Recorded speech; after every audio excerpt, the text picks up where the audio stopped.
Morning,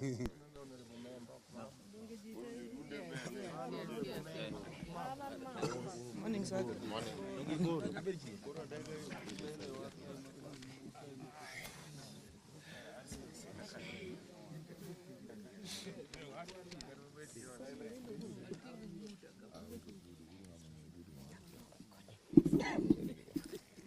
Who will signal us?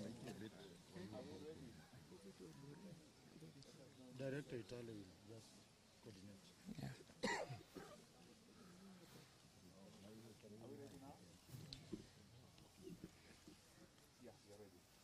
We are ready? We are ready? Okay. So good morning, ladies and gentlemen of the press.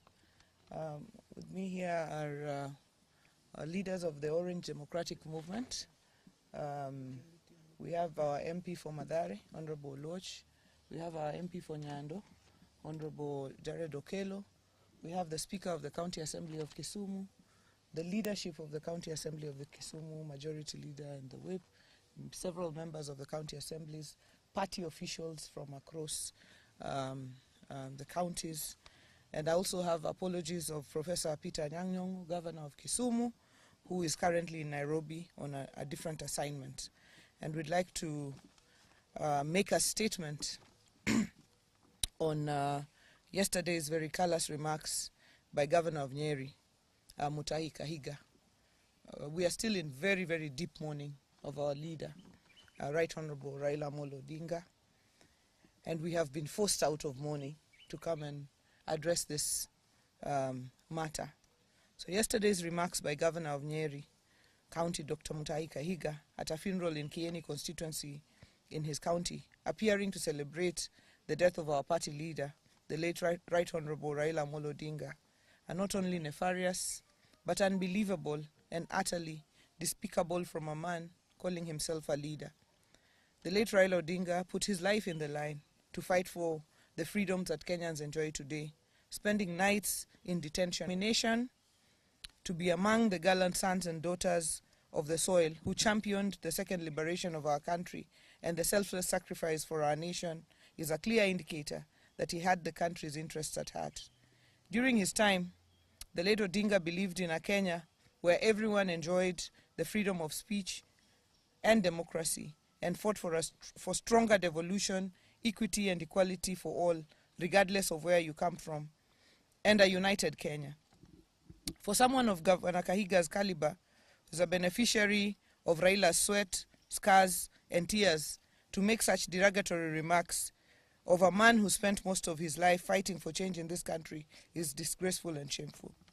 It is worth noting that the entire Western Kenya region that he decries of benefiting from government resources and development has nothing compared to what his region has benefited from since Kenya became independent. It is bad manners, uncouth, and unacceptable for Mr. Kahiga to make such remarks. In fact, coming from someone who occupies a respectable position of the Vice Chairman of the Council of Governors, it is utterly absurd and astonishing. We therefore demand that he immediately resigns from this position with immediate effect, and the COG cannot have a loose mouth, reckless, primitive and irresponsible person holding such a position. He's a disgrace to the country and to the people of Nyeri County. And I would like to add that the very, very position that Kahiga holds as Governor of Nyeri is a creation of the fight of Raila Odinga. And we know that there is politicians like Kahiga who in the life of Raila Odinga have used him as a bogeyman to scale their own political heights there. But it is shocking that they continue to make Raila a bogeyman in his death. And what I know is that Kahiga does not speak for himself. Kahiga is the spokesperson of Rigathi Gachagua. Rigathi Gachagua mocked Raila's illness and asked whether he was a virus and whether Kalonzo was a bacteria. To date, Rigathi Gachagua is yet to mourn Raila Odinga. Raila Odinga, who braved political tensions to go and mourn his brother, the late Nderitu Gachagua. And therefore, we note now that anyone who associates with Gachagua and his ilk like Kahiga cannot be our friend.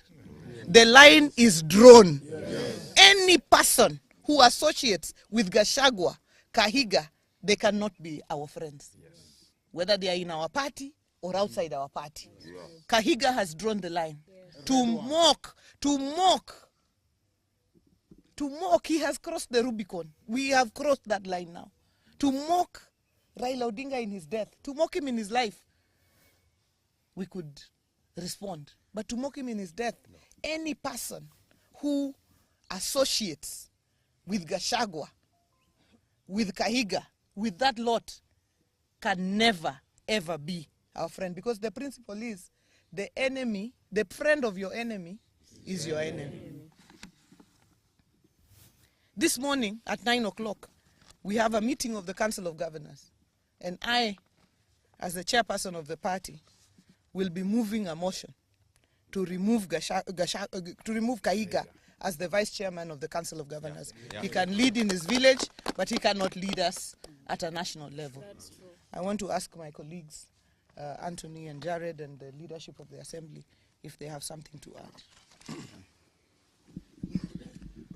Ladies and gentlemen, we are shocked beyond words by the reckless statements as advanced by Kahiga. We all know that he revels in death because he's a beneficiary of death. Without the death of Dr. Gakuru, Kahiga would be nobody and would be nothing. So anything touching on death, he seems to take great pleasure out of. But as a community, we just want to remind him, because his memory is so short, that we have been out of government since time immemorial, but we've always been here. The only government that has given us full recognition is this of President William Samoei Ruto. And as my chair has ably said, the line has been drawn. We will not seek any friendship with Gachagua and his surrogates, because again, we are privy to a meeting that was held yesterday between Gachagua, Kahiga, and some of their ilk that came up with the deliberations to have that statement made as it was. As a community, we have absolutely no problem with our Kikuyu brothers and sisters. We marry them, we work with them, we associate with them. We've got friends all across the Mount Kenya region. But Kahiga and Gachagua, as we go into our next elections, Baba put us into this government, and we have to make that very clear. And this government, we shall stay. Anybody harboring any ambition of approaching us, time is long gone. We are not ready for any further association, any further negotiation, but with this government. Thank you. Thank you very much. I also want to join my friends in condemning the words of Governor Kahiga as primitive and uncalled for. You will recall that Gachagua, and I agree with our governor here when he says that the owner of this dog, and permit me for using that word, is Rigathi Gachagua himself. So we must place this filth at the doorsteps of Honorable Rigathi Gachagua. You will recall that Honorable Rigathi Gachagua, during the time that he was deputy president, made it his sole purpose to pursue Raila Odinga, saying that he would encircle State House and make sure that Raila does not step into State House. He has continued to pursue Raila in his death. This we will not accept. We will not accept this because Governor Rigathi Gachagua himself was a beneficiary. The Constitution 2010, in which he stepped in as deputy president, was as a result of the sweat and blood of Raila Amolo Odinga. Same to the governor of Nyeri County. So we are saying here today that the president and the people of Nyanza should be proud. They should not be made to feel ashamed for any affirmative action that is extended to the people of any region. the people of a particular region who have benefited over the years as a result of skewed application of resources should allow the constitution, which is under Article 10, to benefit and to be equalized. These are principles, foundational principles under the constitution. They talk about the question of equity, they talk about the question of equalization and affirmative action. So whatever it is that the people of this region and the people of any other region benefit from as a result of trying to be equalized is not something that people should be ashamed of. And to use this to try to mock a person who has suffered for this country at a time that he has died is extreme. We condemn it in the strongest possible terms. Okay, Speaker. I want to associate myself completely with the remarks that were made. I want to condemn in the strongest terms possible the reckless statement by Governor Kahiga.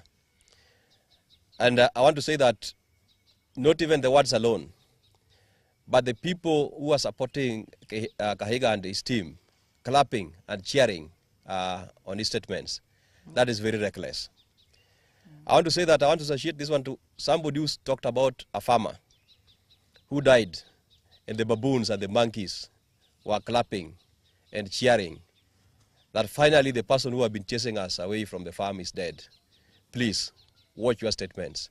Very soon you will understand that the same farmer that you are cheering that is dead is the person who prepared or planted the crops that you are going to benefit from. Kahiga, you are a beneficiary of devolution.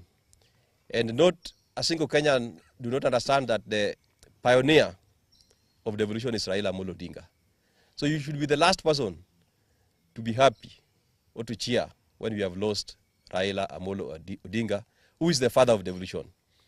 I call upon our friends in Mount Kenya, please, desist from associating yourselves with the likes of Gachagua and the likes of Kahiga. You are going to be misled.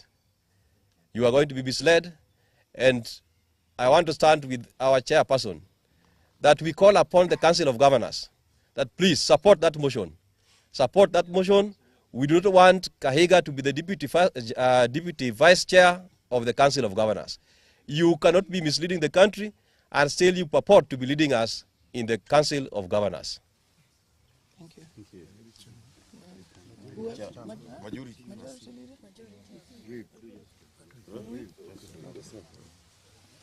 Thank you very much, Your Excellency and members of the press. As the chair of ODM in this, as the vice chair of ODM in this region, I want to associate my sentiments with the statements made by my chair, Governor Gladys Wanga, and the colleagues, members of parliament. I want to say that as ODM members in this region, we want to urge our members to stay calm as we approach this issue in a sober mind. We heard yesterday that Gachagua and his team were supposed to pay homage to the home of Raila Odinga. We urge Gachagua, never, never, don't step in Bondo. Don't step in Bondo, as your statements are not very, very friendly to us as ODM. Otherwise, I urge our members to stay calm as we approach this issue in a sober mind. Otherwise, thank you and thank you very much.